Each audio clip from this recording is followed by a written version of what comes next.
काही मुलांना काही काम नसतं, फक्त मुलगी दिसली का तिला बॉडी शेम करायचं. तिचं सामान किती मोठं आहे, तिची थाईज बघ, तिचं ढुंगण किती मोठं आहे. पण ह्यांना कसं काय समजेल की मुलींना हॉर्मोनल इश्यूज असतात, मूड स्विंग्स असतात, पीसीओएस पीसीओडी इतकं कॉमन झालंय. किती कॉम्प्रोमाइज सॅक्रिफाईस आहे. काही मुलींना जिम जायचं असतं पण काही कारणांमुळे नाही जाता येत आणि थोडं वेट गेन झालं का बोलायला मोकळे. आणि मी तुम्हाला माझं एक्झाम्पल सांगते. मागचे 6 ते 7 महिने माझ्या आणि माझ्या फॅमिलीसाठी एवढे डिफिकल्ट होते. ॲक्च्युली जूनपासून स्टार्ट झालं, मेपासून स्टार्ट झालं आहे. मम्मीचं सर्जरी झालं, मग माझा डोरो, माझा पेट जो आहे तो आजारी होता. तर ह्या सगळ्यामध्ये आहे ना, आपलं भलेही फिटनेस जे आहे ते मेन मोटिव्ह असतं, मेन प्रायोरिटी असतं, पण फॅमिलीच्या पुढे किंवा काही सर्कमस्टान्सेसमुळे आपण आपल्यावर फोकस नाही करू शकत. मग हफ्त्यामध्ये एकदा जिमला जायचं, दोनदा जिमला जायचं, काही अनहेल्दी खायचं, जे भेटेल ते खायचं, कारण मील्स बनवायसाठी टाइमच नाही. आता तुम्ही स्वतः बघाल किती वेट गेन केलं आहे मी. ग्लूट्स वाढलेत, सेल्युलाइट वाढले, पोट वाढले, हे पॅन्ट वर केली म्हणून काय समजत नाही. बायसेप वर फॅट दिसतंय. हे बघा, हे स्ट्रक्चर बघा. तर मी नेहमी बोलत असते 21 डेज चॅलेंज किंवा 15 डेज चॅलेंज.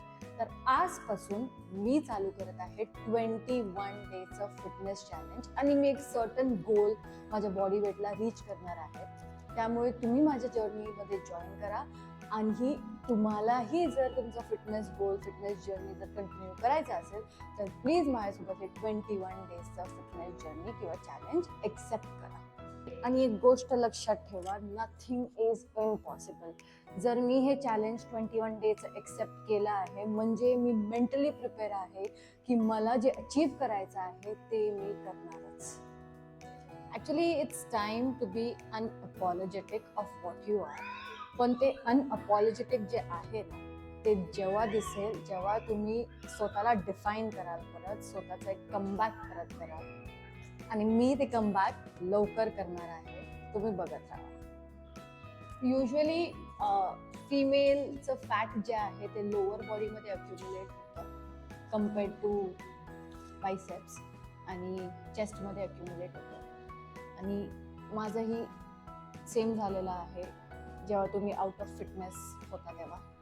चलो, आज आहे माझा डे 1 ह्या 21 डेज फिटनेस चॅलेंजचा. मी तुम्हाला दाखवते मी माझा दिवस जे आहे कसं सुरुवात केलं. हल्दी पाणी, जिरा पाणी, घी वॉटर. त्यानंतर हे ग्रीन ज्यूस मी नेहमी पिते. त्याच्यामध्ये काकडी, सेलरी, केल, दुधी, कढीपत्ता, हल्दी घेतलं तुम्ही, पेपर ही घ्या, आवला, ह्याचा ज्यूस. मग ज्यूस पिल्याच्या थोड्या टाइम नंतर मी सोप नट्स खाते, ब्लॅक रेझिन सोक्ड खाते, घी मध्ये डेट्स आणि फ्लॅक्स सीड्स खाते. ब्रेकफास्ट तुम्ही बघूच शकता किती डिलिशियस. हे ऍक्च्युली माझं प्री वर्कआउट ही आहे. मग 2 तासानंतर मी पोचली जिमला. जिम मध्ये आज मी ठरवलं थोडंसं हाय इंटेन्सिटी वर्कआउट करायला, कारण तसंही वेट गेन झालेलं आहे. तुम्ही थाईज पासूनच बघू शकता किती जाड झालेले आहेत पाय आणि किती फॅट बसलेला आहे. तर मी माझे हाय इंटेन्सिटी वर्कआउट केलं. ईच एक्सरसाइज जे आहे ते मी 5x12 रेप्स केले आणि मग ते आता ऍक्च्युली फ्री वेट करू शकत नाही, कारण फ्री वेट करण्याचा टाइम निघून गेलेला आहे, म्हणून वेट्स घ्यावं लागतंय. कारण पोस्ट वर्कआउट ही तुम्ही बर्न करता जेव्हा तुम्ही वेट ट्रेनिंग करता किंवा हाय इंटेन्सिटी वर्कआउट करता. तर हे मी केलं आहे डेड टू शोल्डर. आणि मग त्याच्यानंतर स्कॉट टू डेड. ते केटल बेल जे माझ्या हातात आहे ते 10 kgचं केटल बेल आहे. आणि मग त्यानंतर केटल स्विंग तर तुम्हाला माहीतच आहे. हे केटल स्विंग करताना मेक शुअर की तुम्ही तुमचं ग्लूट जे आहे ते स्क्वीज करा वरती जाताना. तेव्हाच ते इफेक्टिव्ह एक्सरसाइज किंवा वर्कआउट होईल. वेट गेन झाल्यामुळे बॅक टू बॅक वर्कआउट जमत नाही, थोडासा दम लागतो. त्यामुळे मी प्रत्येक सेट नंतर 30 सेकंडचा ब्रेक घेत होती आणि मग मी चालू केलं स्लेज. हे मी केलं 60 सेकंडसाठी. मला ॲक्च्युली कंटाळा आला करता करता करता. तर हे एक एक्सरसाइज आहे जे मी एका फिटनेस इन्फ्लुएन्सरला इंस्टाग्रामवर बघितलं होतं. खूप डिफिकल्ट आहे ॲक्च्युली बॅलन्स करणं. जर बिगनर असाल आणि जर ट्राय करायचं असेल तर प्लीज सुपरविजनच्या अंडर करा, कारण मी ही तोंडावर पडली आणि तुम्ही पण पडाल माझ्यासारखं. तर हे वर्कआउट जे आहे ते वर्क करतं कोरवर आणि लोअर बॉडीसाठी वर्कआउट करतं. मी जास्त काही करू शकते नाही. ॲक्च्युली जे मागचे पाय आहेत ना ते पूर्ण स्ट्रेट जायला पाहिजे आणि बॅक जी आहे ती फर्म असायला पाहिजे स्ट्रेट. पण मला काही जमलं नाही. मी ॲक्च्युली खूप टाईमानंतर स्टेप अप घेतलं वर्कआउटसाठी. पण स्टेप अप जेव्हा मी वर्कआउट करते तेव्हा मी एक व्हेरिएशन करत नाही. मी स्टार्ट केलं माउंटन क्लाइंबर्सनी आणि मग त्याच्यानंतर माउंटन क्लाइंबर्स झाल्यानंतर मी केलं सपोर्टेड बर्पीज. हे जे करू शकतात ज्यांना वेट गेन आहे किंवा बर्पीज जमत नाही तर हे सपोर्टेड बर्पीज ट्राय करू शकता तुम्ही. स्टेप अपचे ॲक्च्युली अजून भरपूर सारे व्हेरिएशन्स आहेत. पण जेव्हाही तुम्ही स्टेप अप कराल आणि नी इंजरी असेल किंवा वेट जे आहे स्पेशली फिमेल्समध्ये जे नी बॅलन्स करता येत नाही तर स्टेप अप करू नका. जर कराल तर जम्पिंग इन्व्हॉल्व नका करू. Basically up down leg movements तुम्ही करू शकता.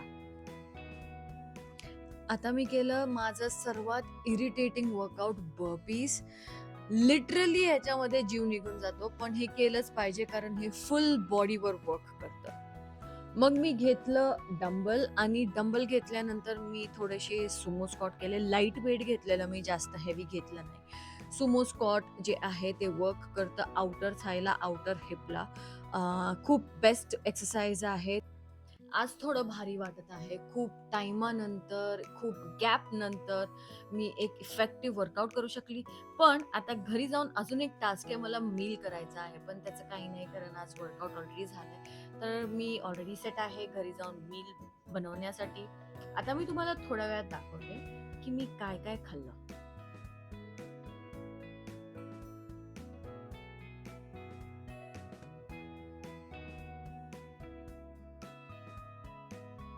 हे आहे गोल्डन ज्यूस. ह्याचं रेसिपी मी तुम्हाला नंतर सांगते. लंचचं प्लेट माझं बघा किती कलरफुल आहे. कार्ब्स आहे, फायबर आहे, प्रोटीन आहे, फॅट आहे, सगळं आहे. अशा प्रकारे तुम्ही उद्याही या. उद्या आहे डे 2 माझ्या 21 डेजच्या फिटनेस चॅलेंजसाठी. धन्यवाद.